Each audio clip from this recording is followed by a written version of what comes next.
वां त्रयंबकं यजामहे सुगंधिं पुष्टिवर्धनं उर्वारुकमिव बन्धनानुच्चार्मुक्षयमामृतात् स्वाहा।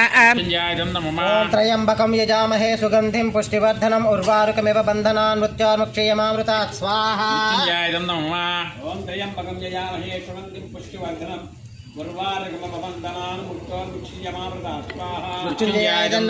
वां त्रयंबकं यजामहे सुगंधिं पुष्टिवर्धनं उर्वारुकमिव बन्धनानुच्चार्मुक्षयमामृतात् स्वाहा। मृत्युंजयाय नमः। वां त्रयंबकं यजामहे सुगंधिं पुष्टिवर्धनं उर्वारुकमिव बन्धनानुच्चार्मुक्षयमामृतात् स्वाहा।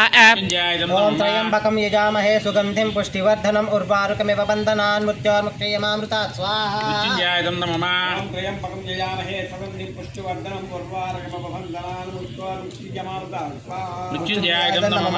ओम त्रयंबकं यजामहे सुगंधिं पुष्टिवर्धनं उर्वारुकमिव बन्धनानुच्चार्मुक्षयमामृतात् स्वाहा। मृत्युंजयाय नमः। वां त्रयंबकं यजामहे सुगंधिं पुष्टिवर्धनं उर्वारुकमिव बन्धनानुच्चार्मुक्षयमामृतात् स्वाहा। ओम त्रयंबकं यजामहे सुगंधिं त्रीणि चत्वारि पञ्च षट् सप्त अष्ट नव दश एकादश द्वादश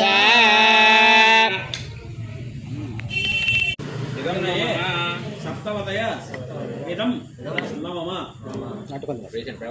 అంటే ఎంతవరకు మనం చేసిన హోమం అన్ని చాలా రకాలు చేసుకొచ్చాము.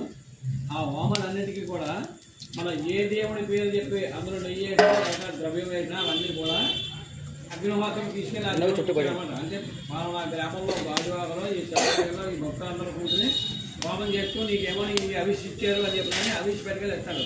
మన సూర్యుడికి హోమం చేస్తే సూర్యుడికి